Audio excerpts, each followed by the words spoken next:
Pour ça n'a été que la communauté est plus grande que l'église. Et que le nombre de membres de Tozanango, ça représente 10% ou 15%, il y a communauté. C'est comme ceux qui l'église est pesé comme un bon communauté, nous sommes les awap. C'est comme si la communauté est réduite quand on a l'église. Le cas de l'église va penser que directement rien n'est sorti. C'est là qu'il y a un problème dans la communauté. Tant que la communauté n'a pas de direction à la communauté, n'a pas de membres de Bissomogo. Parce que ceux qui sont 1000 comme chrétiens à l'église. Mais la communauté est à 9000, 10 000. Tout le monde bien, tout le monde bien. Ça c'est un EDD. On souhaite une décision où quelques-uns vont décider de travailler pour le peuple angolais ou en Irlande. Je crois que en français, c'est louable, les élèves ont encouragé que la communauté angolaise s'organise. Toutes les autres communautés. Mais au Italie, Combo, Yamomoko. Il y a un peu de différence. Et ça, c'est des gens qui sont dans la communauté angolaise, ils sont dans la place de la communauté congolaise, de la famille congolaise. Mais ceux qui sont dans les Zaka, il y a une différence entre les Zaka et les Combo. Parce que tu as la préoccupation à la famille. Parce que comment créer un problème de soutien à Kate. Parce que si tu as tout le matin, tu as lobby, tu as le Et le président était d'accord? Tu as qui nango pour après avoir votre décision déjà, vous êtes informé tu décides de te là les famille et exprimer comme préoccupation bah souhaiter ceux qui prennent la matanga ce que même famille n'a pas que différent question est moi difficile à répondre nango au bengai doyen je ne suis pas le seul les en abatebele bayaka toloba tokozwa plus année 1996. Avant cela, il y avait quelques Congolais, mais communauté Penzaka, moi, groupe de Congolais, en 1996. Et donc, parmi Batouana, il y a peut-être Bande Komsu Sotoyebi, Bamsou Baza Sal Nanzambe, Bamsou Baza Kanakatia communauté. C'est vrai que depuis Bandeli, Nabanewana, surtout années 97-98, quand moi effort et Bandaï Salama, parce que les Congolais, comme ils ont mis en Mboka, quand moi effort, il y a Bandako s'organiser, Kokutanaka. Parce que tous les bâtiments un peu distincts par rapport à la population, tous les monoko bisotolbaka français mais monoko pe à mboka na bisoto lingala. Donc à moi effort et bandaka na tango wana pour s'organiser. Malheureusement ceux qui ont quota là sur presque les 22 ans au Fandi Awa. On dirait que to commune no penze sika tozolinga okomate et parfois avec des débats, des discussions, on dirait ton et mati. Bon, biso pour la communauté le roi to pessimon tozomona que c'est notre droit. Mais après comment créer ba problème na katia ba famille wana. Puisque to komi ko tatina utilisation en bon wana ndengeni ba kosala koko tatina ba relation bango bazaka na katia famille que tel to pesa tel to pesa ndambo to tinda na parce que cette intervention là biso tant aussi si to pandi matanga to kei mais to créer problème na katia famille c'est sa famille na bango bango nde ba na kansi yelo ko photo simba erreur résultat ki wapi c'est que tant muta kufi na katia communauté et ya kosunga libota ya muto akufeli.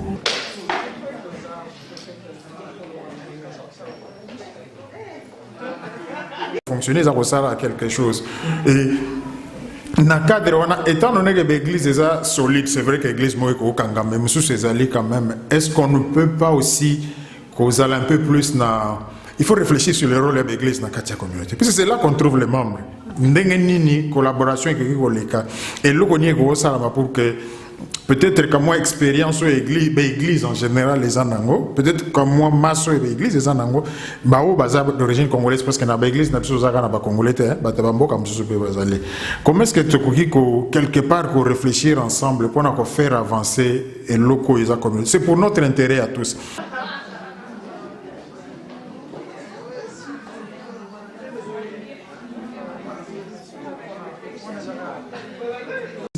Tous allons contacter, tous bongisaka réunion moko boy to kutana pour être tous anit na ba délégué moko pas nécessairement ngai mais mutu moko akoza na voix ya ba serviteur de l'église na kati wana mais idée wana bandaka après tant réunion samaki après c'est annulaka na ba c'est en général na lobité comité c'est quoi mais après réunion wana ils allaient annuler tirer l'autre. À l'époque on a président qui était responsable. C'était avant Pasteur Emba. C'était Papa Lukusa.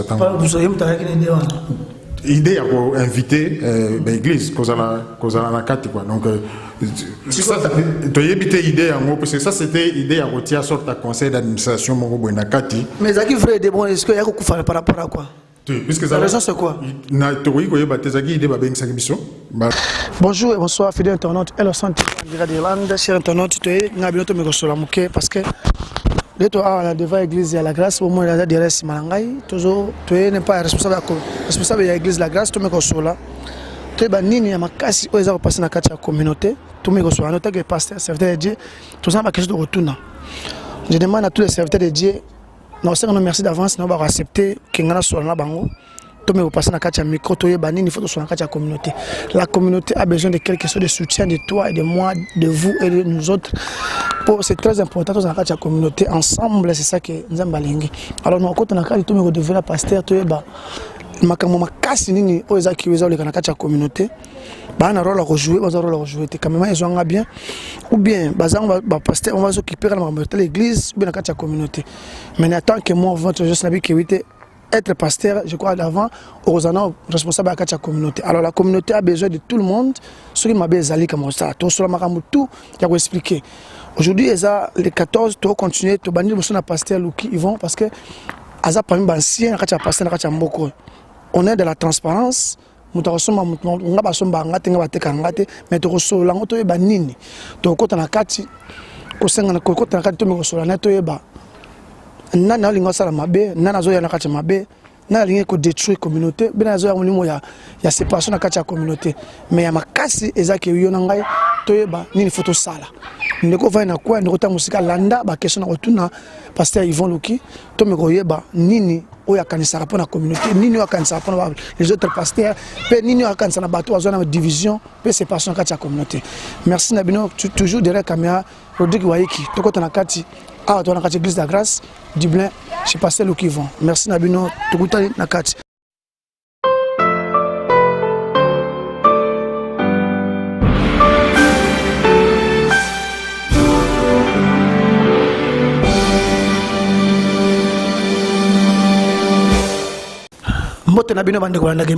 Tout est possible présenté par Elson TV. Bonjour et bonsoir chers internautes partout dans le monde. Vous êtes connectés sur Elson TV Info sur YouTube, vous allez connecter, vous abonner massivement, c'est gratuit. Juste on dit que oui, cette fois-ci, tous en a posé, tous en a accepté les Dieu, ma communauté de la communauté, ma communauté de l'église. Maintenant, quant à moi, je suis avec les responsables de l'église La Grâce au nom de pasteur Luki Yvon.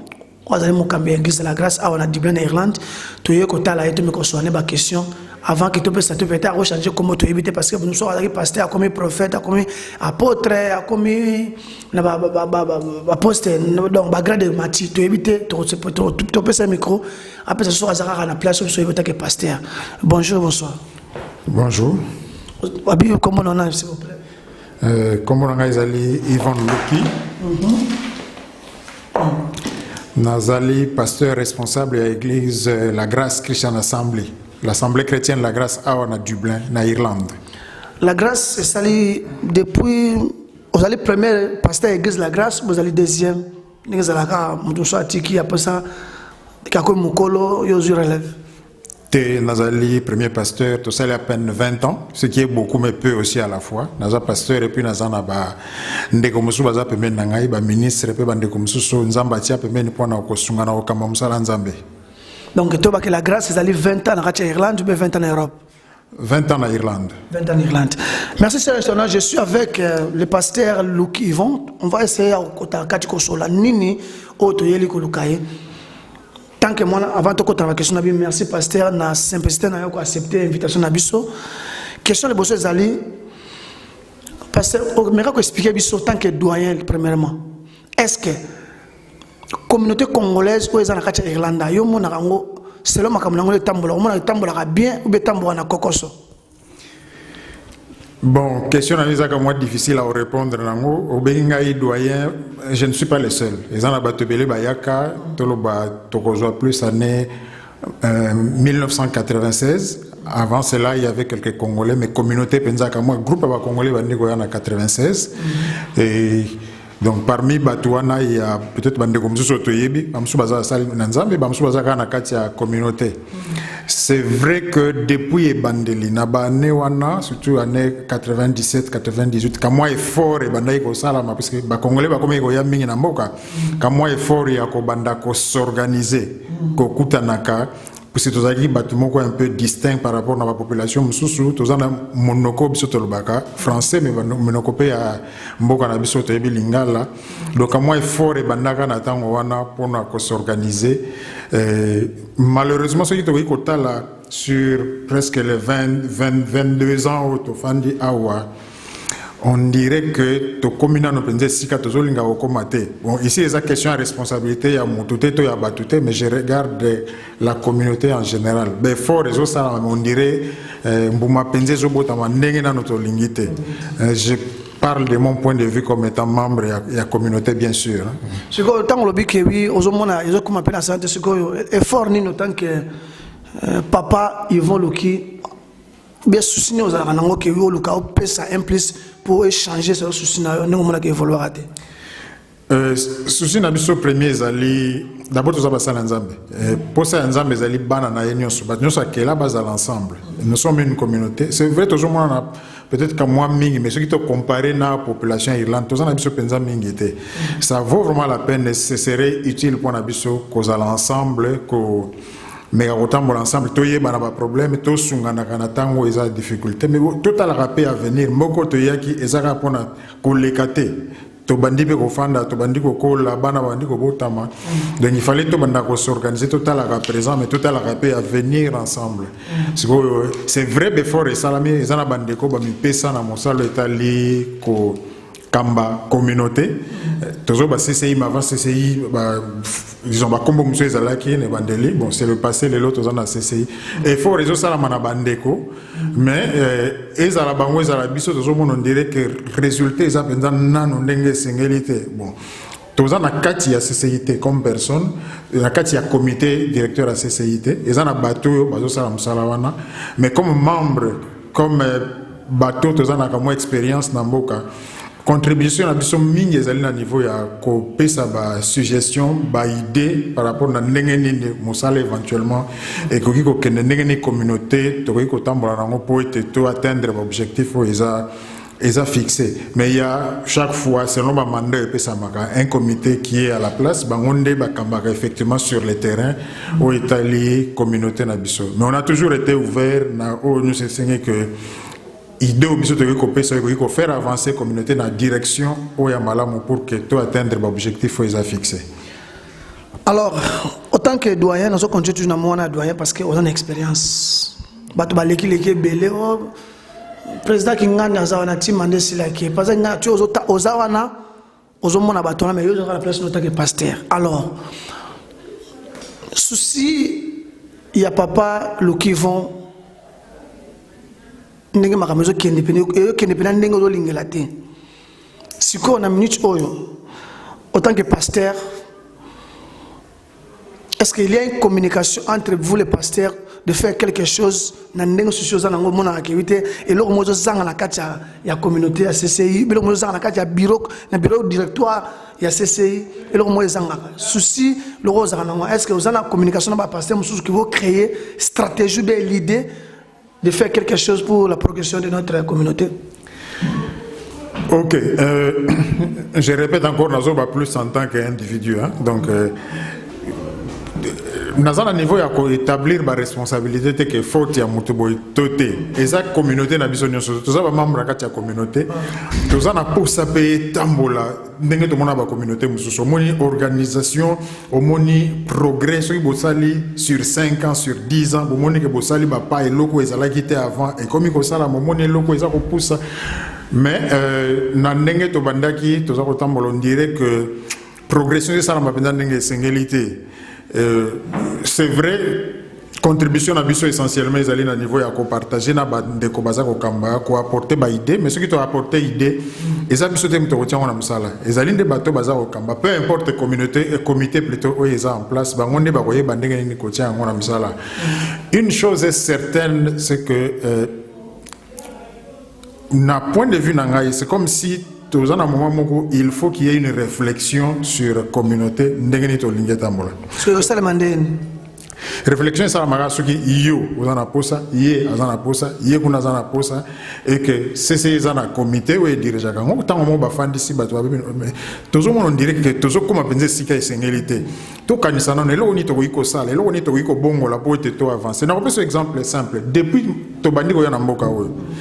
Il y a eu plusieurs initiatives, plusieurs tentatives il y a au sein de Congolais. Mais tant que on est avancé, après on dirait Bokiti, on dirait. Donc finalement, il faut se poser des questions. Mais pourquoi c'est là?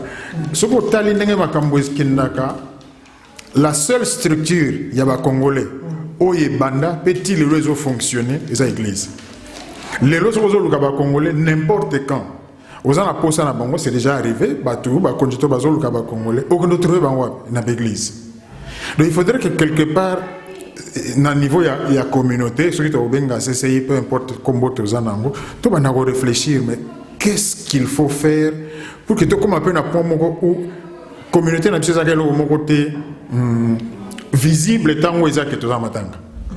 Hein? Que comme un peu n'engage l'église à comme permanence et activité là au besoin que non lundi peut vendredi peut ou nous qui que communauté ça va fonctionner ça va servir quelque chose et na cadre étant donné que l'église est solide, c'est vrai que l'église moi au Kangam mais sous ces alliés quand même, est-ce qu'on ne peut pas aussi causer un peu plus na il faut réfléchir sur le rôle de l'église dans la communauté parce que c'est là qu'on trouve les membres ndenge collaboration avec l'église et le qu'on y ça pour que peut-être comme moi expérience ou église en général les anango peut-être comme moi masso et église les anango bao bazar d'origine congolaise parce que na église na biso zaka na ba congolais te ba tabambo comme biso pe bazali comment est-ce que tu ko quelque part pour réfléchir ensemble pour na faire avancer et locaux et communauté c'est pour notre intérêt à tous église est un rayon d'action nango et ça comme ça là na domaine moko boye et la communauté est englober tout le biso nyonso parce que l'église tout ça na kati ba étudiants bazar na kati ba footballeur ba musicien ba journaliste biso tout ça na kati ya communauté. Donc, bien que nous avons ça, bien que nous avons dit, nous avons posé la communauté et marché. Mais pasteur, la carte, mais la place on a peut-être mais d'autres pasteurs depuis qu'il était membre, il était comme chrétien normal de l'église. Comme on dit, bon, Dieu a fait grâce parce qu'on n'a juste personne. Si Dieu a fait grâce que nous avons appelé à comme ce pasteur exactement à écarter CCI. Abi moi je m'occupe de la place dans l'église na batunanga au moment que oui moi tant que le son TV je sais bien que oui bandi mais ba l'église na ba route na ka cesser ce qui est pas un souci mais l'autre pasteur je vois depuis comment on a posté on a automatiquement pour na CCI bien communauté na mutu na à considérer ce qui na ka église mais en dehors l'église exacte laisse tomber. Ok, na yozo va peut-être sur la guina batu to yoka gilka mona yoki amona on denga ya ko mona neto mona watu mususu parce que lugina ba ensemble na ba comme so yaga mais les d'autres pasteurs autant que na kati ya communauté laisse tomber atika ko yete ils donnent des raisons est-ce que ça bien ou bien mal te to za na kati ya communauté o ebi okoko wanga na communauté. Mais un jour, tu te retrouveras dans une situation où vous en avez posé la communauté. Okay. Donc, je crois que tu tirer ma conclusion, nous quitter. Ce qui m'a vu attitude, peut-être ça le raisonnement. Parce que normalement, il faut qu'on approche Batou. Mais pourquoi nous avons commune niveau? On a un exemple. Ce qui m'a dans l'assemblée, dans l'obité que c'est comme ça, mais nous avons une assemblée, tu as une activité. Ma cambozo, on dirait que. Oui, comme la démocratie, tu fais tombe le bord le colo, demander comme ça on fait ça. Oui. Aux la démocratie, mais moi temps voyez, à un point de vue, n'engagez pas la macamu. Tant que vous avez que belo n'engagez zalil, ils n'engagez pas quand c'était n'engagez l'ingate à me benda. Na l'obité qu'à a raison, toi à tort. Et là on a l'ingénieur simplement que n'aba kawana, il faut qu'on approche mutu. Comme en privé, parce que parfois, bon, tu assistes à peine à la réunion, c'est difficile, ceux qui ont 50, 100 binômes sur le point de vue, vous en attendez, c'est toujours ce qui est normal, puisqu'il y a la démocratie, mais peut-être 5, 10 personnes, c'est difficile pour la balle. Donc, alors que ceux qui vont approcher, peut-être au monde que non, on dirait réserve les amis. Na pembe na mopanzi a attend peut-être à expliquer à exprimer et le mais aussi à comprendre bino puisque parfois une sorte d'incompréhension simplement, interprétation à ma B après tirer ma conclusion mais beaucoup sur à partager peut-être pas le goyazo quand c'est le mot bien zawane ko sunga communauté si c'est le cas to ko zongo pour faire avancer musala. Voilà, troisième question à monsieur Zali en tant que pasteur, la différence ni bat oyo to zali ko benga ba membre ya CCI. Différence dans le sens que on a tout tout à l'heure. Quand un membre a CCI, na autre répéter sur comme mususu ça que tant a komi na poste moko boy. Il y a na mutune CCI za sauter. Na mutune ko bolega ke wite ma CCI talibango. Quand on dit que oui bientôt, tout à l'heure, s'il a trouvé un problème, il tombe le problème automatiquement dans la poste ya CCI. Alors, autant que yo pasteur, autant que yo doyen, autant que yo papa na kati ya communauté en Irlande. Et là on a ça message on a ça na bateau za kati rare ne loko wana. Ok. Normalement, question, quelque part, il faut réfléchir sur le CCI. Hein? Il y a plusieurs façons à ce que tu as CCI, mais la communauté. Normalement, biso nuance, auto outil sikamoko, tant que ça les communautés, tout ça membre. Ça devait être normalement automatique. Mais il y a plusieurs façons à organiser. Toko ça la paix, lingomba moko oiza, batuba outil sikamoko, mais au bazo remplir conditions, pour banka bakoza la membre. C'est que ce qui n'a vu,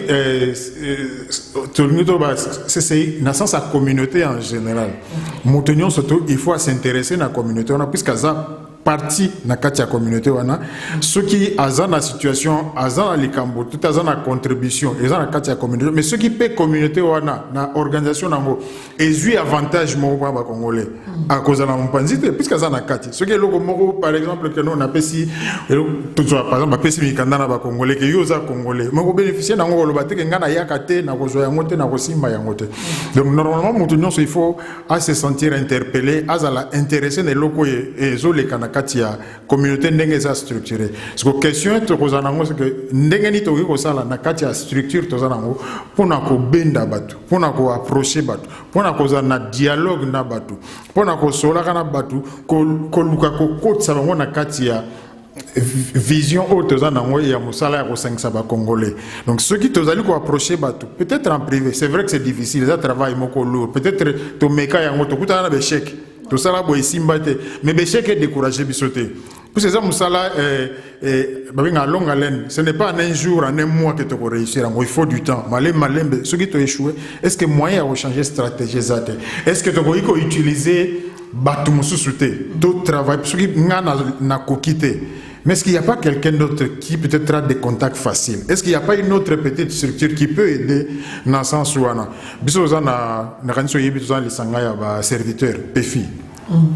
C'est un cadre où la question quand c'est soulevé par rapport à Ndekomoko, par rapport à Bandego, c'est entre les serviteurs, tu peux analyser, mais raison tu vas comprendre mieux que Batubazan, les bandes dans la communauté. Parce qu'on a tous entre Bissou Batouba, Bazan a liberté à Roloba, point de vue à Bango, Ndenge Bazo quand ça peut pour le Kambongo. Et à partir de là, peut-être ça peut servir de pont. Donc, tout l'embatté parce que ton méca qui est simbité.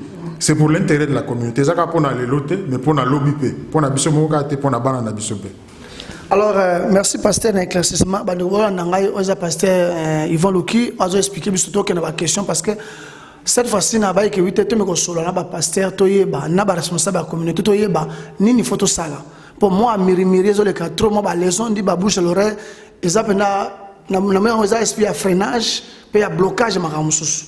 Alors pasteur Louki le lot en 2018 banda au côté Mboko au participe question la réponse au participateur na comité directeur mon côté na 4 SMA CCA en Mboko bando ya Mboko te na participateur être membre na 4 bien conseiller bien chargé le comme botiko on sortir au participer mais na yebi que R moko na dans le passé direction ya CCI et Zwaka idée il y a aussi la sorte ya conseil d'administration board moko et na kati ya board likanisi yaka que ba tiape ba représentant ya l'église tozalaka contacter tobongisa ka réunion moko boy tokutana pour être tous années na ba délégué moko pas nécessairement ngai mais mutu moko akoza na voix ya ba serviteur ya l'église na kati wana mais idée wana bandaka après tant réunion samaki après c'est annulaka na ba c'est en général na lobité comité c'est quoi mais après réunion wana ezalaka annulé tirer l'autre à l'époque on a président qui était responsable. C'était avant pasteur Emba c'était papa Lukusa tango papa Lukusa yemta qui ne wana idée à inviter l'église cause la carte quoi donc ça tu éviter idée en gros parce que ça c'était idée à retirer sorte à conseil d'administration mon gros na kati mais ça qui vrai de bon est-ce que y a beaucoup faire par rapport à quoi puisque la raison c'est quoi na tori ko yeba tezaki idée ba bengisa biso balobi tala likanisi tozana ngo on s'est dit tout kutana to so la muke pour na toyeba ndengeni to ko bongisa pour na to délégué ba tout c'est batler ba kozala kuna ba représenter biso de photo yeba tango bazoya eloni ba yo kutana ngo ndengeni musale zo salama et orientation ni neza oyo bozo connaître par rapport à la communauté mais après réunion wana pour des raisons peut-être nazana ngote et ça la marate ko ça marate bon ce sont des choses qui peuvent arriver peut-être ba occupation monsieur ya ki to idée changer ki wana na yebi penzate 20 ans na kati église la grâce expérience yomo konan na tino ma pasteur musuto tant que yomo pasteur Luki aussi au pesa kana ba verset biblique dans l'église est-ce que déjà sur au fait intéressant peuple to bandime ba na kati église et frères et sœurs écoutez nous sommes dans la maison de Dieu mais to bossa na te que communauté eza na posa na yo posa na nga est-ce que pasteur Luki vont à ça pesa des messages dans l'église qui était enseignement général les ali faut y baso ba bengi c'est bengi que moi 5 euros 5 pour que ntoke na repesa parce que c'est yango des bases est-ce que passer le cas ça sala yango ou bien sala yango question réponse ka bon normalement sur l'information et comme les biso un certain nombre besoin d'information ba sur que réunion les ali to assemblée les ali to passer yango mais na lobito aussi m'a bien que et tal que c'est igate toute autre information oui tali qu'ils ont intéressé biso parce que c'est vrai que tous en a quatre églises mais église en a quatre communauté en général tous a bandimika quatre églises mais tous a obligé tous a appelé à témoigner dans quatre communauté ceux qui information tous y ont activité mon ya libanda et ça l'église tout c'est que comme les biso officiellement ça veut dire que bamsou ba batindé biso papier ba biso que non tous en activité boy topé ça en information to copé ça donc là ceux qui tous eu information par rapport à leur sont les ça tout ça là. Voilà, tu continues la question pendant que presque recité. Dès matin, tu connais le cas awa. Matin, il y a frère Nangai, frère Nabiso, notre frère que son nom repose s'appelle William Kaweli. Ce qu'ils ont pour votre formation, pour notre formation, au Yébinding, tu as le cas. Ça veut dire les gars, ils ont une communauté congolaise à Salakamakamouna. Et d'autres communautés en général, ils ont battu Salakamouti. Tout le monde a pesa mele quitté. Tout le monde a sous salami awa pa ya papa na biso j'aime assez pour la question de papa. Cela veut dire stratégie, l'idée, la décision. Oh et salami qui aujourd'hui l'église est soit autorité ou bien permission de éviter il y a ça là qui éviter l'église va préférer bazo mbongo. Oh, l'église européenne, c'est pour d'abord, auparavant, tout le monde a besoin de tout le monde a évité que ce matin, les alliés, l'église des Orambongo, européenne, c'est la quatrième communauté, nous avons considéré en Malobalayo. Mais tu comprends, il y a matin, on a compréhension côté qui y a William. Oh, il y a pas de il y a papa, c'est pour tout le monde est en haut. L'idée, décision et outil et pas quelques-uns, pasteur, ou bien et outil et pas bureau à comité directoire. Ou bien outil et pas il y a famille, il y a mon way qui va décider que oui l'église n'a pas encore l'accès au droit, il y a repéré ça mbongo et pas il y a communauté a eu appelé ça annoncement comme d'habitude chaque jour tu peux ça annoncement que le lot commune à 100, le lot commune à 300, le lot à 400, tout le monde y a ça limité.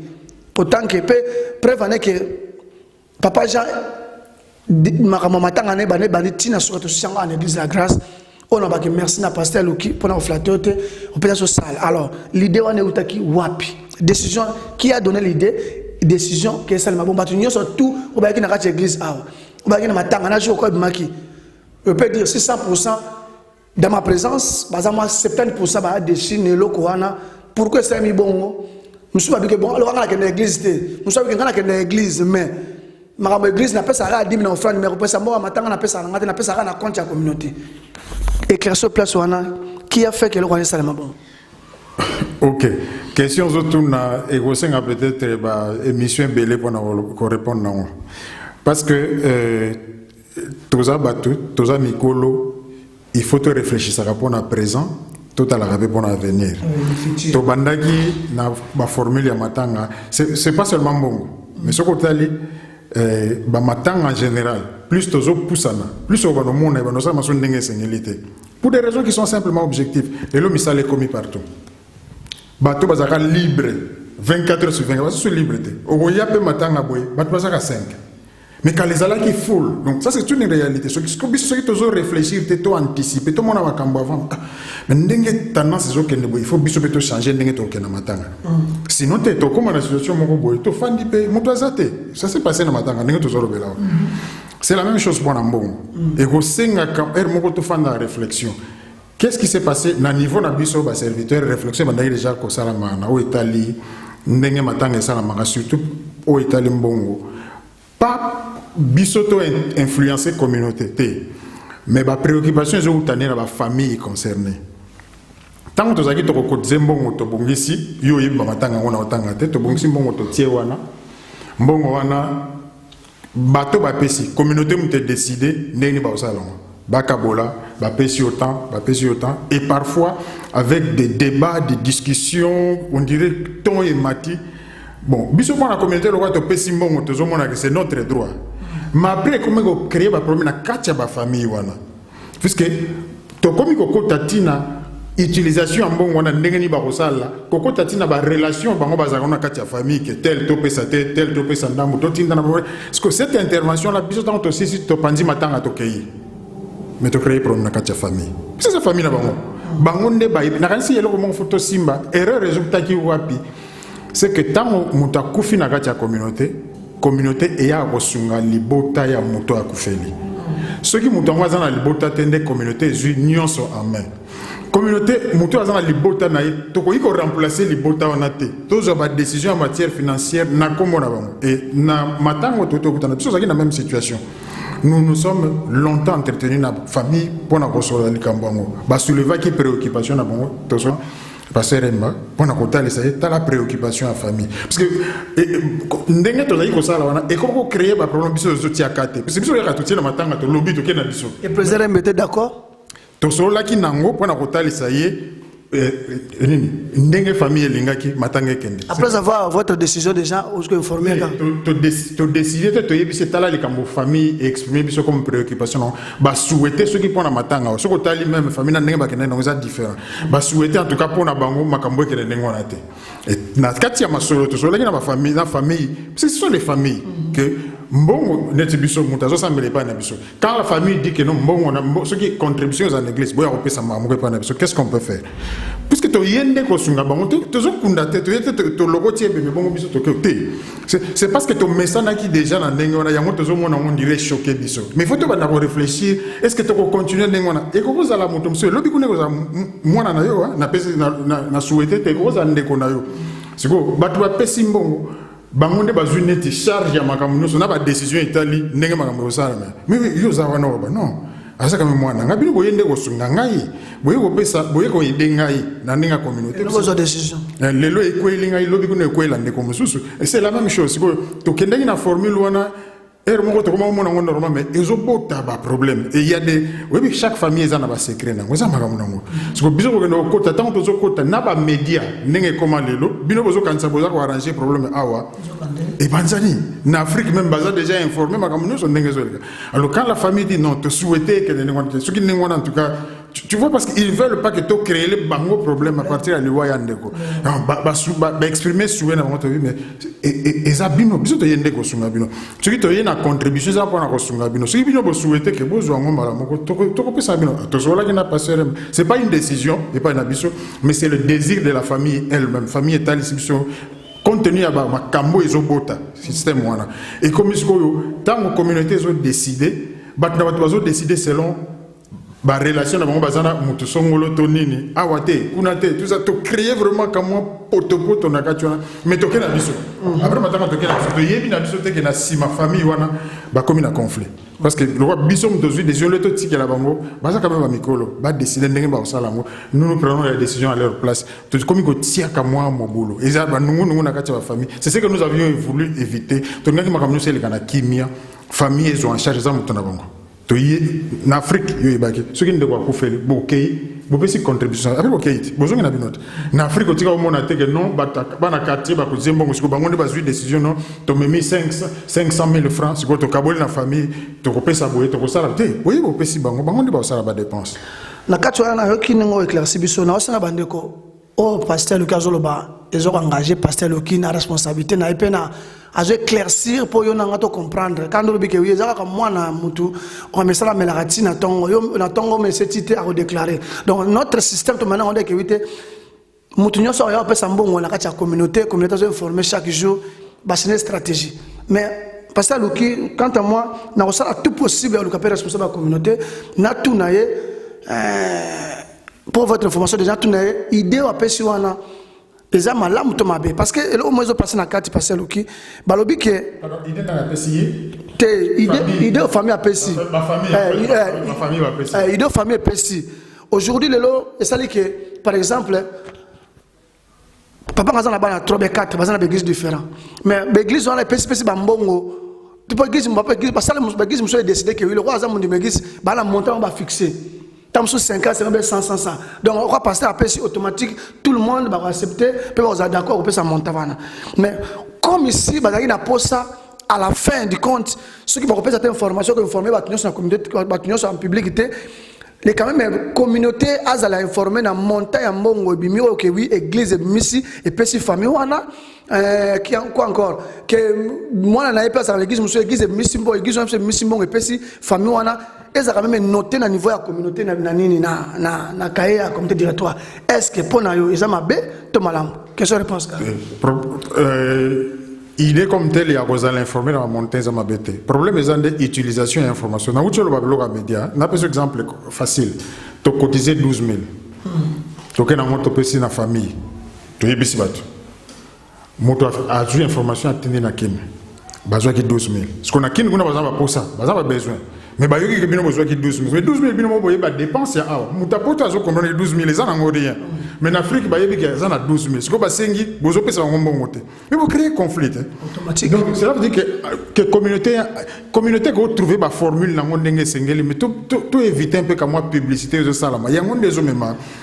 Est-ce que dans la communauté, on ne peut pas avoir des gens qui peuvent surveiller quand on a balle dans le secret. Et tu as dans la communauté. Mais nous avons publié, nous avons en Afrique. Parce que tu as un bon hôtel, on ne peut pas avoir un bon. Si vous avez un bon, or, biso to bon wana ba nyonga za nango kaka na mbongo wana ba charge nyo santerema kaka na mbongo wana makamuno so ya za kosala suka za susite kaka na mbongo wana mais na Afrique ba kotala ka montant bango be ba lingi na montant na suka za 10 tout in na 5 tout in na 7 parce que bango bazape ba ko feli pe mutu alors toko loba qu'on a biso sili mais après comme conflit entre batouana na Afrique non bozo ka mbongo to monaka ya moto yoka ka yango ba pesa ka bino 15 000 na 15 000 on a biso to zuka ka 1000 14 000 botu et bimisi conflit ni na kata mais biso tango na sito na biso. Donc c'est ce qu'on voulait éviter. Mais ceux qui communauté ça na formule que makambo ça entre na kati avec des personnes responsables. Oh bah yebi ceux qui va auditer, ceux qui va vérifier les basal et tali communauté. Ça peut se faire à niveau communauté. Mais formule n'est tout ça dans le public. Bon, peut-être ceux qui vous informer na ba makambo et comment yo créer au monde que to comprendre benza côté na monde négatif. Mais biso to yeba kinde. Parce que merci pasteur parce que moi na kati de kamwa ngezala qui ça là que en d'autres termes, mutusu azokero uzambongo ou bien mutusu a préféré azumbongo. Pour le biso batozo déclarer avec éviter ata soki ba pasteur ba église on est pesimbongo. Babi na considération à communauté parce que nous tous nous dépendons de la communauté. Babi bazo sengale que bire de comité est la que oui est informé que oui église boye la grâce est mise au temps. Église pour réforme et mission au temps. Église pour mission au temps. C'est ça leur souci. Il y a communauté on a parce que mon commission de pour écarter bango parce que quand ça l'église on pour écarter bango parce que prévenir que on a zaki na kaya sur place na moni nous avons na mboko 50 €. Mais tant ayo que information que l'église musique mon a usé pesi mboko na ndenge na bango 5 communauté yeba. Tant ayo na maman a pesi 50 € tata. Oh maman papa na pesa 20 €. Mais à qui na boule pesa 50. Quand il a entendu l'information là automatiquement changé. Si quoi c'est que 8 l'analyse n'a pas été je suis obligé de être responsable de la communauté pour quand même pasteur éclaircir biso on va comprendre que oui on a raison parce que jusqu'à maintenant on comprend que monsieur va moi saboter communauté monsieur va moi comme ça que passer on dirait décider parce que bazar autorité passer pour la peuple communauté que na église na bango l'église de comme moi compréhension alors comme moi journaliste na ko au milieu du village il y a une division te na ko bizina kota na yeba le on passer na kati non bakiselo ko moko bon situation de kota na mweza que ce que muta kufi assemblée à l'église c'est normal que l'église na soutenir c'est ce qui est normal 100%. Mais tout beau ça n'a été que la communauté est plus grande que l'église et que le nombre de membres tous en ango n'ayez ça représente 10% ou 15% il y a communauté c'est que ce qui l'église est pesé comme bon communauté n'yon so éthique les awap c'est comme si la communauté a réduite dans l'église. Le cas de l'église va penser que directement rien n'est sorti. C'est vrai qu'il y a un problème dans la communauté. Quand on a la communauté, on a une direction à la communauté, on a des membres qui sont parce que ceux qui ont 1000 comme chrétiens à l'église, mais la communauté a 9000, 10 000. Mais ce que effort ni les salami dans la communauté, pendant que non, dans l'église, basali koto, n'engue bango basali, n'engue famille souhaité, mais bisoté dans la communauté. Tout ça, mais on a bisoté. Donc, moyen de passer dans l'église, mais dans la cotisation de péci yango. Il y a rien. Donc, c'est comme si on compte sur l'église. N'a pas que même mon église, n'engue ça est bloqué. C'est hasard membre, c'est tout à fait normal. Même s'il y avait 2 cahiers, n'a pas na péci. Na compte l'église comme membre de l'église et puis la personne dans la communauté s'il y a une caisse donc c'est tout à fait normal et puis différence c'est comme on a entre moto assemblée à l'église tena assemblée à l'église différence on est au et ça c'est que les sungyo aux à la pembeni et aux a différents moto à les banda l'église ba sala ngo po moto akufela amona peke place à na rosangana tant a eu problème ba soutenir c'est qui est tout à fait normal moto sala na bosaka compagnie moko a eu problème. Na mutum sasa kana compagnie en face a eu problème et ko kanate bino na kati ya compagnie boko ba que non il faut to kende pe faut to sala boy mais kuna pas sala kana na compagnie a ku feli pe bokei mais geste boko sala ndenge boko sala c'est différent c'est qui est tout à fait normal na bato basambela. Voilà, chers internautes, tu es beau toujours connecté, tu es cité presque à la fin. Ezaki, Pasteur Luki, tu es classé dans la communauté. Alors, Pasteur Luki, n'habite ce que yoki, Ezaki grand la communauté angolaise. Mais le lot a une famille angolaise. Qu'est-ce que réponse là? Oui, na yoka qui président communautaire lobela qui ba poser comme moi geste na matango et le kaki autosaki na moi. C'est quoi nenga on va décider ba longoli moi communauté ba checker ba ta famille angolaise. Selon yo, une expérience au monde ngo bien, tout le monde mabe. Ça c'est un EDD. On a souhaité nini na décision où quelques-uns va décider de travailler pour la peuple angolais ou avant en Irlande. Je crois que ça, en français, c'est louable, les élèves ont encouragé que la communauté angolaise s'organise, toutes les autres communautés. Mais au Italie, combo yamomoko, il y a une différence. Et ça, c'est dans le pour la communauté angolaise, la place à la communauté congolaise, la famille congolaise. Mais ceux qui m'ont dit les Zaka Yamomoko, différence aux Zaka ya Combo. Alors, malamingi la communauté a un problème, il faut que tu aies une vision,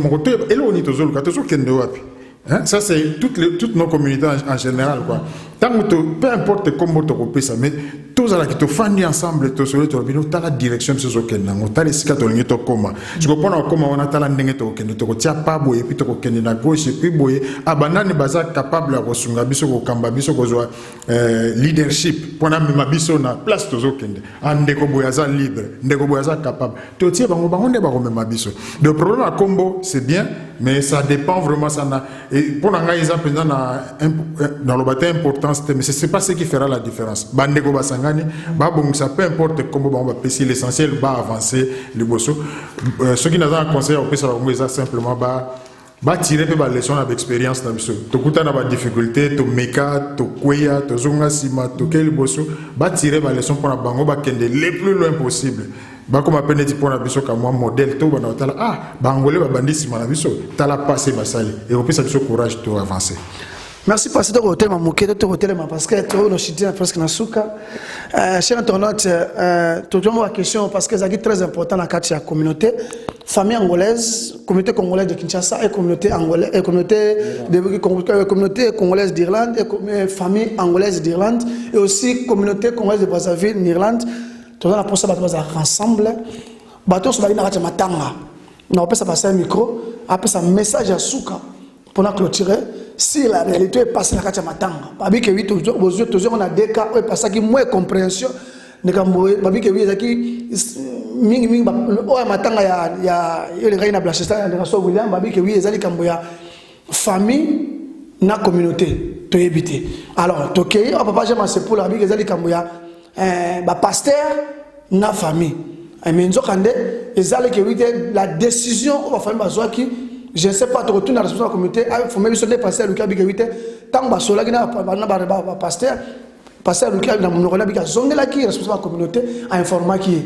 Alors, quand à moi, on a besoin que nous appelle passer un micro, après ce message dans toutes les trois communautés, ni n'y a ma casse d'effort, c'est une ça. D'avoir le nom, mais pratique est très important. Tu vois, théorie, je vois le rôle, mais pratique est très important. Pasteur, après ça, un message dans la communauté congolaise. Pesa message na famille angolaise, pesa message na communauté congolaise de Brazzaville, ni ne sengeba ça pour 2018 pour bientôt aussi ça en 2019. Bon pour la communauté congolaise na c'est vrai to wuti musika, to zali ko mega otambola to communauté mais to se décourager te. Tokende le bosso communauté za na posa ya motonyonso to tia loboko c'est vrai to no makaba comité mais comité za ka bato ba se sacrifier pour na conduire communauté mais bango te mu doit me makilo nyonso ba za na posa na biso donc tango soki to lobby na likambo mo zo marché te to kona na bango te comme tel biso moko to za na kati biso ne photo sala e marché biso moko photo ya sima na bango pour na ko pousser bango ko rappeler bango que non to lingi makambo e kende boy donc moko na moko ay bakaza membre de la communauté o ya ko iko sala eza na idée o ya ko iko sala disons na ko pesa comme idée toute action nyosa ko iko sala pour na ko faire avancer communauté na liboso et bien asala yango comité za oneza ko diriger ko kende sukaza na proposition apesi bango pour nete to kende liboso o itali communauté angolaise na communauté congolaise communauté angolaise na communauté congolaise ya Brazza ce qui to babongo bandeko bobandi eza facilité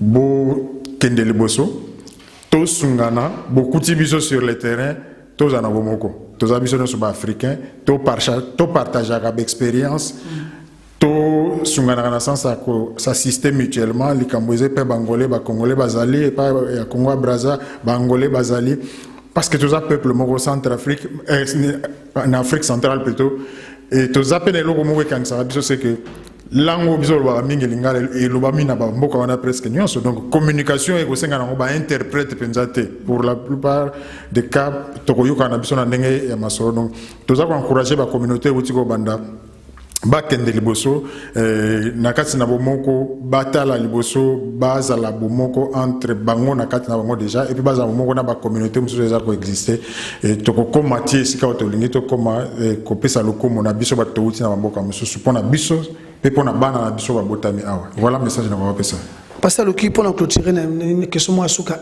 le PFI exactement atteint belé est-ce que na PFI wana tous les pasteurs sont na kati ya PFI ou bien ça quelques têtes. Merci pour la question. Tozali Kobunda, pour na pasteur, nous sommes pasteur baza effectivement nakati bazo travailler na biso, baza osanga na biso. Les hommes pasteurs mususu baza na volonté mais baza au monde ante pour des raisons peut-être à misala et à distance pour se faire ça pour na pays mobimba. Mais ça na pasteur mususu pe baza na libanda. pour na ba raison ndenge bango bazali komona na makambo.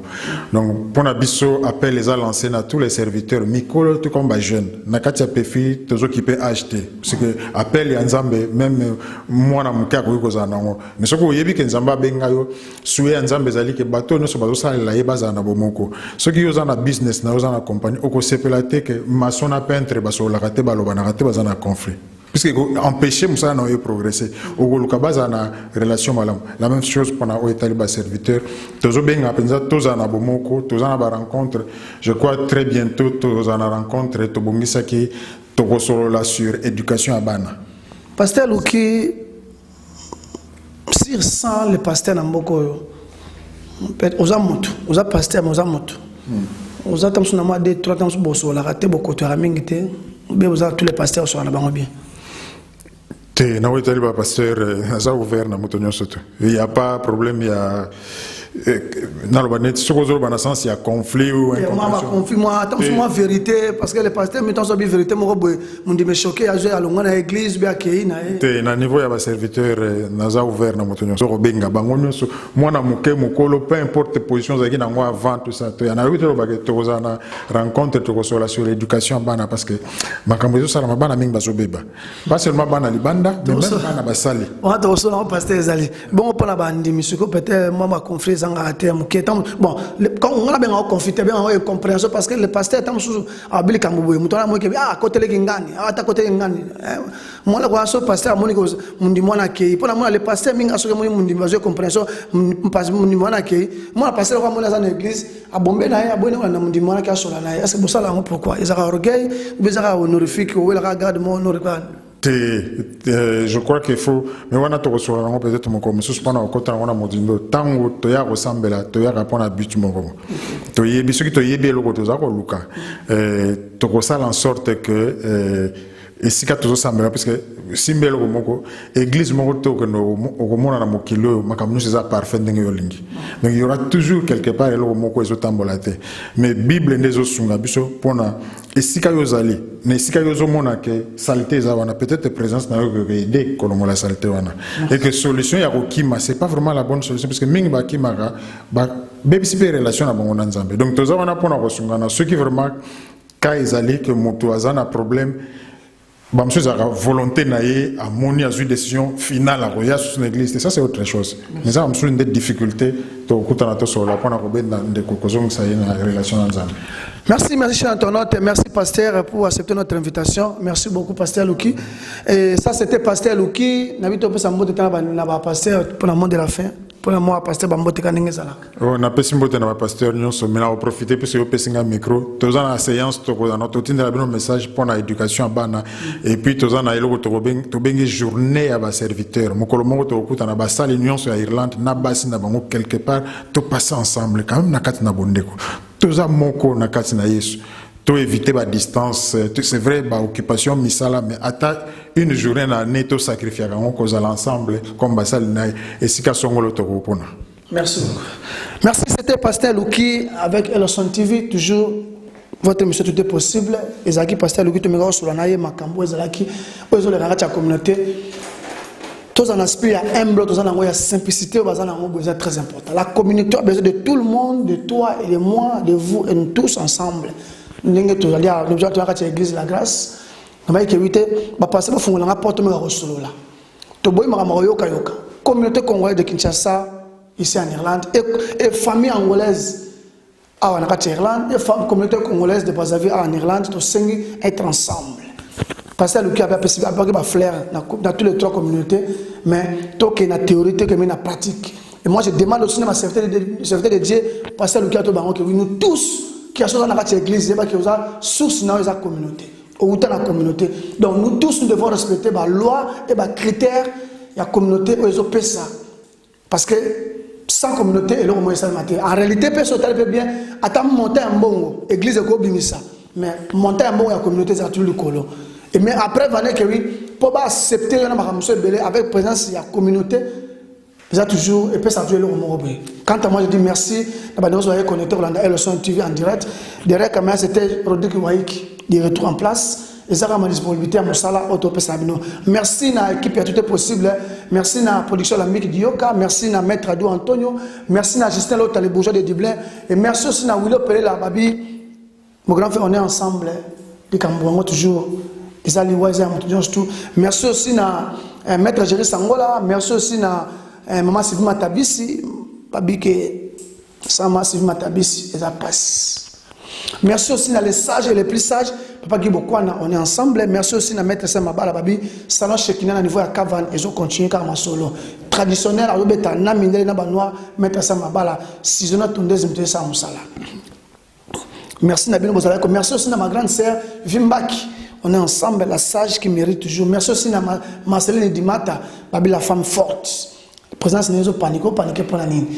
On est ensemble. Merci aussi à la réunion sur vos amis qui ont Elson TV. Vous abonnez-vous massivement sur YouTube na Elson TV Info, bien Elson TV Actualité Info. Vous allez connecter. Vous allez dans la carte à commenter. Et bon dimanche à tout le monde. Tout le monde balasima. Maître Adou Antonio, Olobinini. Maman Sylvie Matabis. Pesa biso chance. Tout ça on sala. La Mick Dioka production. Olobinini pour la solo il y a 2018. Bientôt la toko en décembre. Stratégie d'année. Merci aussi à Mambo de Dublin, le retour en force. Mon grand frère, on est ensemble. Merci aussi à Serge Kodia, le patron Serge Kodia, on est ensemble. Puis sur Moussala. À Bibor Retour, il y a mon grand frère Michel Mola, Jeff Congolais, on est ensemble. Avec Bord Retour aussi, il y a mon grand frère Beken Umberto. Merci Nabino et tout le monde. Ciao, ciao.